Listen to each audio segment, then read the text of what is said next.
Bonjour les Gabianers et bienvenue dans cette nouvelle vidéo du Tarot de la Bonne Mère consacrée à Sainte Thérèse d'Avila. Sainte Thérèse d'Avila, ou Thérèse de Jésus, à ne pas confondre avec Sainte Thérèse de l'Enfant Jésus, qui elle est Sainte Thérèse de Lisieux, mais donc Sainte Thérèse d'Avila et Sainte Thérèse de Jésus. Sainte Thérèse de Jésus étant son nom de nonne, le nom sous lequel elle a pris le voile. Et Avila, la ville où elle était au couvent, en Espagne. Vous avez la carte à l'écran.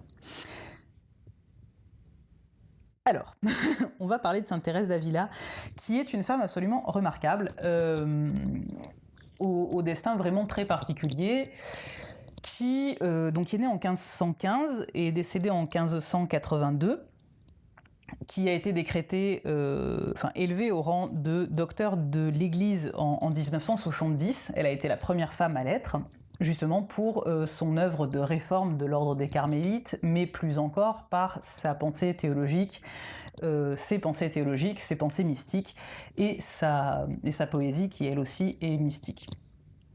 D'ailleurs, je vous recommande, je mettrai en description des références d'ouvrages, puisque sa poésie est vraiment... quand on voit les dates, on se dit « oh, ça va être très archaïque, etc. » Et non, en réalité, sa langue est extrêmement fluide, extrêmement belle, et en même temps, c'est une poésie extrêmement habitée par l'esprit, tout en étant très incarnée.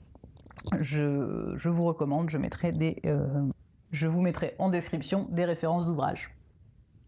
Donc ce qu'il faut savoir de Sainte Thérèse d'Avila, c'est qu'au final, c'est une enfant des marges. Ce que je veux dire, c'est que elle est la petite fille d'un juif converti de force.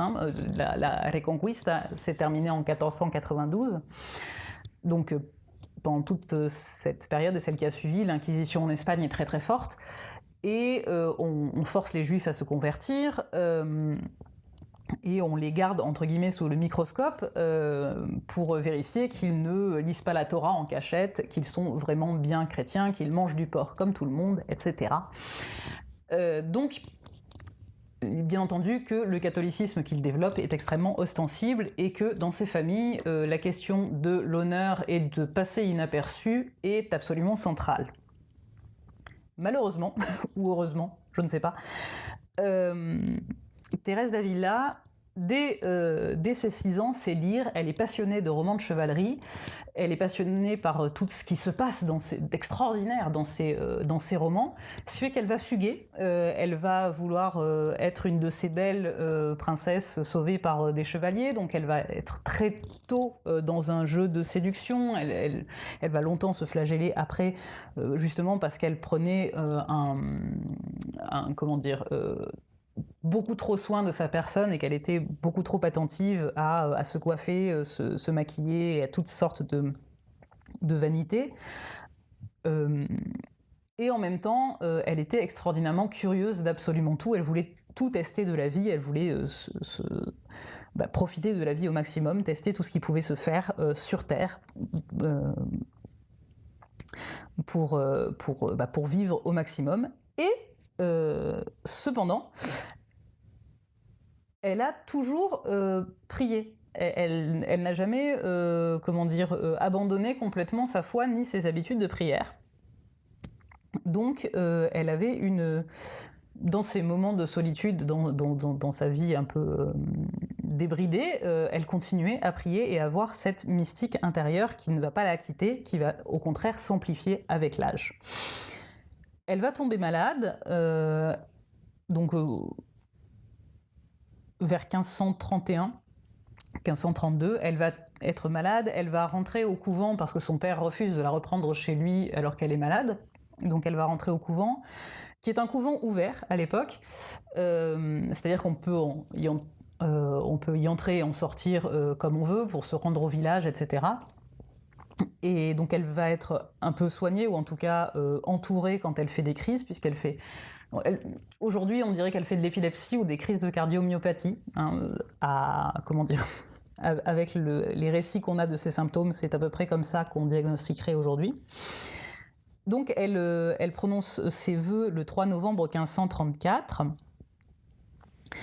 et elle Donc elle continue à être bien malade. Elle a même 2 ans où elle va être obligée de rester complètement alitée, où elle est complètement paralysée.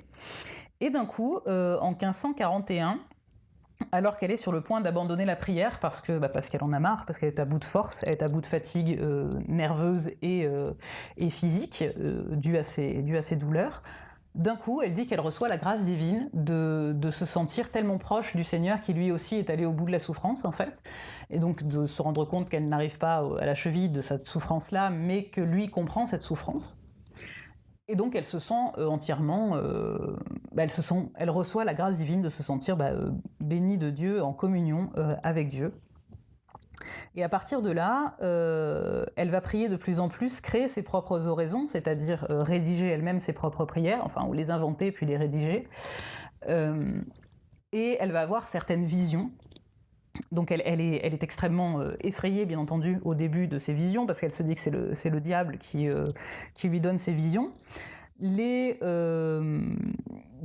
doctes de l'Église, les clercs, lui attestent que non, ce sont bien des visions divines, et l'encouragent même puisqu'elle s'y sent appelée, à moderniser, réformer la règle de l'ordre carmélite, qui était encore très médiéval et très... disons que la règle n'étant pas suffisamment fixe, personne ne suivait vraiment aucune règle, justement avec ses couvents ouverts, etc. Donc elle va réformer tout ça, en plus de rédiger des oraisons, faire des extases mystiques. Il y a ces représentations de Thérèse en extase qui sont assez connues, notamment celle du Bernin, qui est à Rome. Je vous la mettrai à l'écran. Elle va donc réformer l'ordre du Carmel, et surtout, en fait, que ce soit dans cette réforme ou dans l'ensemble de sa pensée de théologie, elle va mettre l'accent sur la pauvreté, l'humilité et l'obéissance et la contemplation. Et tout ça via la clôture et le silence, puisqu'aujourd'hui les carmélites sont des couvents extrêmement fermés. Une fois qu'on est carmélite, on n'a plus de contact avec le monde, sauf décès des parents, et encore je crois que c'est pas tellement systématique. Donc voilà, on est complètement coupé du monde et on vit dans le silence. On vit donc dans la pauvreté, l'humilité et l'obéissance. On mange peu, on jeûne une très grande partie de l'année, on ne mange jamais de viande, on ne mange jamais de gras, on vit régulièrement sans chaussures, sans aucun confort. Les lits sont encore aujourd'hui des paillasses, après ça dépend des couvents, etc. bien entendu, mais voilà, on est sur une esthétique de la souffrance qui est tout à fait propre à la mystique de cette époque-là. Et surtout, on est dans la contemplation totale et parfaite de la présence de Dieu dans nos vies, et de l'écoute justement d'une voix intérieure, de trouver cette spiritualité, cette présence de Dieu à l'intérieur de nous. Bien entendu, l'Inquisition n'est pas fan de l'idée. Elle n'est pas fan de l'idée parce que Thérèse est une femme, et donc qu'une femme puisse penser qu'elle entend la voix de Dieu, ou qu'elle puisse comprendre quelque chose de Dieu elle-même, ça passe mal, surtout que c'est une conversa, parce que le fait que les grands-parents étaient juifs, ça continue à être, a priori ça doit être sur 800 générations ou quelque chose comme ça, où il devait y avoir des plans pour continuer à persécuter les gens. Et surtout, on est dans une époque où le luthérianisme monte, la pensée luthérienne monte, y compris en Espagne, commence à s'immiscer en Espagne, donc la pensée d'une théologie où effectivement on laisse Dieu être Dieu, et on observe sa présence en nous, et on essaye de développer son propre discernement et son propre ressenti de la spiritualité et son propre rapport direct à Dieu. Voilà, c'est des questions où d'un coup, en fait, l'Église voit qu'elle va perdre le contrôle de ce contrôle très hiérarchique, de dire que personne ne peut dialoguer avec Dieu à part les prêtres, et que tout le monde a besoin du prêtre comme intermédiaire. Voilà. Et c'est vrai que Thérèse attaque ça au piolet, tout comme Luther. Donc, Thérèse va être, alors, non pas persécutée par l'Inquisition, pas réellement, puisqu'elle est quand même dans un couvent, mais scrutée de très très près. Et voilà, et c'est vrai que sa vie va être marquée par cette relation tendue avec l'Inquisition. Elle est à la fois défendue par une partie des clercs, parce qu'ils y voient vraiment une grâce de Dieu sur terre, et une autre partie des clercs la regarde avec énormément de défiance. Donc, elle est vraiment dans cette ambivalence-là jusqu'à sa mort en 1582, où c'est toujours son état de santé qui finalement est très faible, qui s'empire, et voilà, elle finit par s'éteindre. Et son corps est quasiment tout de suite l'objet de reliques. On l'exhume, on exhume son corps, alors que les vêtements ont pourri, le corps, lui, est incorrompu. Tout de suite, on lui décrète une odeur de sainteté, puisque ça vient de là, être en odeur de sainteté, c'est que le corps du saint a été découvert incorrompu. En fait, c'est un phénomène qui s'explique, c'est un phénomène physique qui s'explique, alors soit par les conditions de conservation du corps, des terres qui sont particulièrement, je ne sais quoi, argileuses, ou etc., qui conservent mieux les corps, ou dans son cas, c'est une acétonémie diabétique. Bon, en gros, ça veut dire que c'est la manière dont les sucres et les graisses n'étaient pas tellement mélangés dans l'organisme qui fait que le corps reste incorrompu. Et voilà, à l'heure actuelle, sa sépulture est exposée à la vue de tous. Et bon, on a fait plusieurs reliques dans les années, de 1592 à 1760.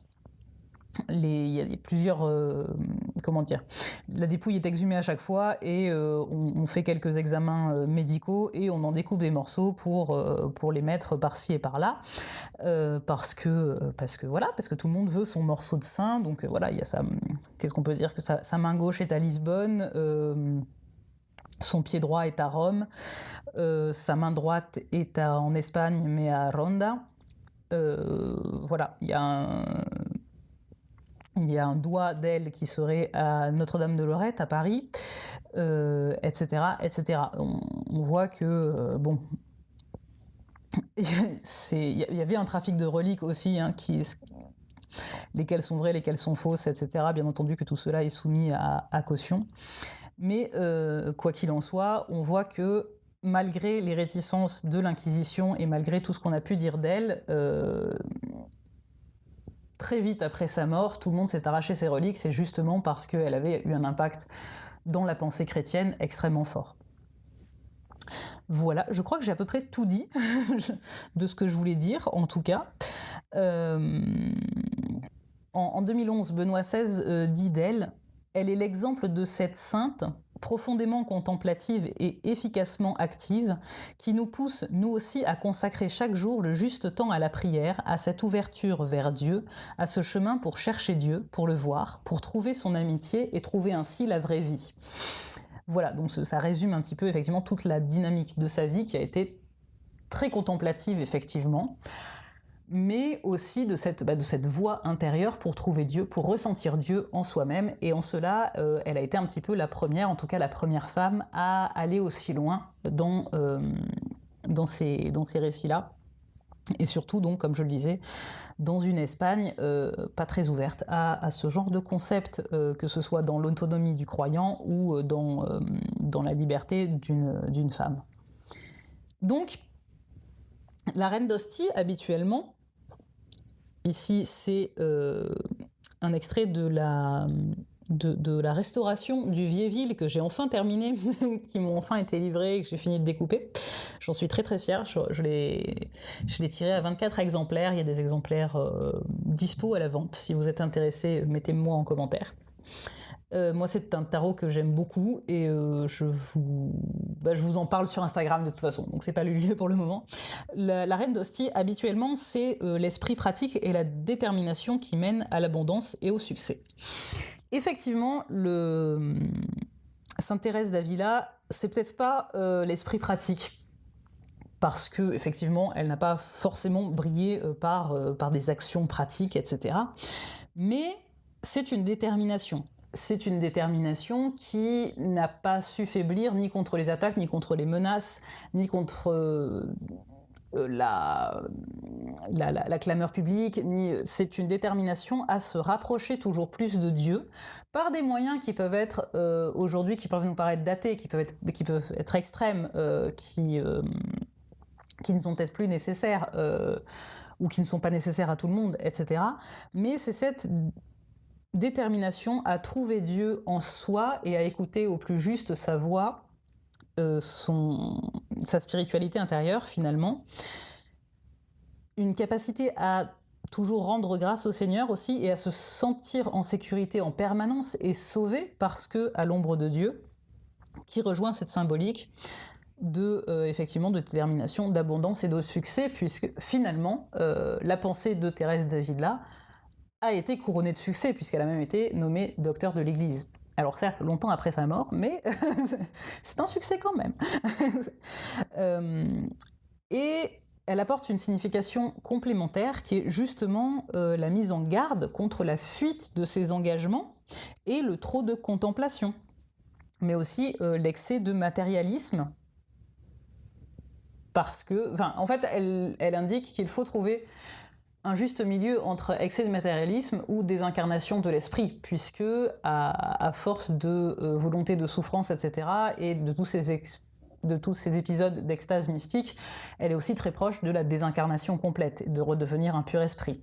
Et en même temps, elle était dans sa jeunesse, elle était dans l'excès inverse de matérialisme et on va dire, d'uniquement jouissance du corps et jouissance de la vie, en abandonnant presque tout lien avec la spiritualité.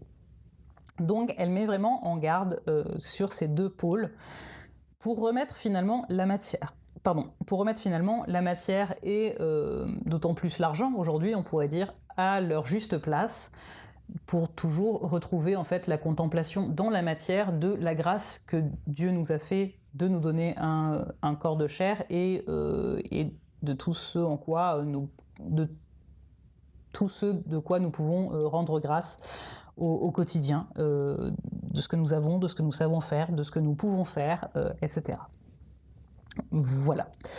On va passer à la prière de Sainte Thérèse d'Avila, que vous pouvez retrouver sur le site, comme tout le reste, et comme toujours.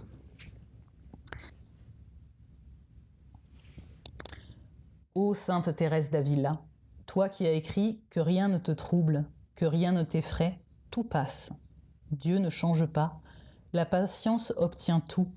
Celui qui a Dieu ne manque de rien, Dieu seul suffit. Permets-moi de rester fidèle à ces mots. Sainte si pieuse et fervente, tu as reçu la grâce d'entrer en communion directe avec le Seigneur. Aide-moi à avoir la détermination et la rigueur d'atteindre les buts que je me suis fixés. Avec toi, j'implore Dieu de me donner la force, le discernement, la confiance et les bénédictions au long de ma route. Sainte Thérèse d'Avila, obtiens-moi la grâce de me sentir aimée de Dieu et de savoir contempler son œuvre. Amen.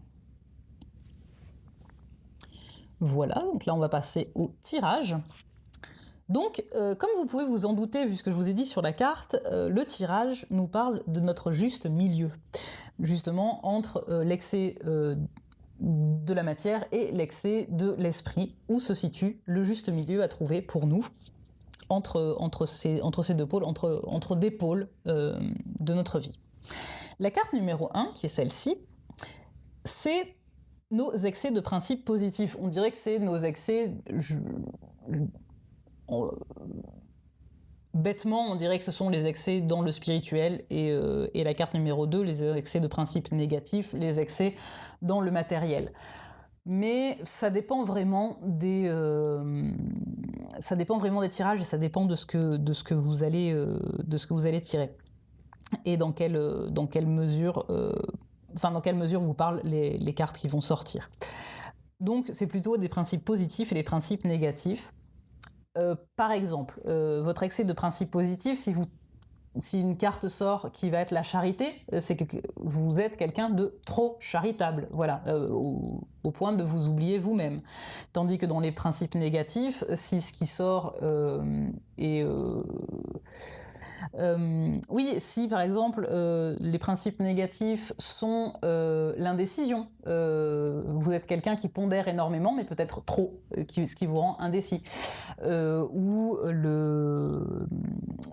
ou une carte qui représente le manque de courage, ou parce que vous êtes quelqu'un qui est très tendre et qui ne veut jamais froisser personne, mais peut-être qu'il y a aussi une question de manque de courage et de manque d'affirmation, ou un excès de courage, où vous êtes effectivement quelqu'un de très courageux et combatif, mais peut-être qu'à un moment donné, il faut aussi apprendre à faire un pas en arrière. Voilà, donc excès de principes positifs, excès de principes négatifs, là de toute façon ce sera vraiment selon votre sensibilité quand vous tirez les cartes. La carte numéro 3, en revanche, ce sont vos manques. C'est ce que vraiment il vous manque dans votre existence. Donc ça peut être un manque de capacité à prendre des décisions, ça peut être un manque de charité aussi, un manque d'altruisme, un manque au contraire, un manque d'attention à vous, un manque de travail en équipe parce que vous êtes quelqu'un qui prenait trop sur vous, enfin qui avait une attitude de la vie beaucoup trop en solitaire, etc. Vraiment, là aussi, vous verrez, selon votre sensibilité, la carte que vous tirez. Mais là, c'est clair, c'est ce qui vous manque totalement, c'est la zone que vous n'avez absolument pas habitée de votre vie et qu'il faudrait songer à habiter, à explorer. Et enfin, la carte numéro 4, c'est le juste milieu, puisqu'elle est au milieu. C'est le juste milieu, c'est l'archétype vers lequel vous devriez tendre, ou après ça dépend, là aussi c'est une question de sensibilité de ce que vous allez tirer. C'est peut-être la voie vers laquelle, pas forcément un archétype vers lequel tendre, mais la première étape à mettre en œuvre pour rééquilibrer tout ça, on va dire. Voilà. En tout cas, j'espère que j'ai été claire, comme d'habitude. Rejoignez-moi sur Instagram ou en commentaire si vous avez des questions. Moi, c'est toujours un plaisir de répondre à vos questions. Donc voilà. Donc rejoignez-moi sur Instagram aussi. Voilà. Sur ce, comme d'habitude, je vous embrasse. Portez-vous bien. Aimez-vous les uns les autres. Et à tout bientôt.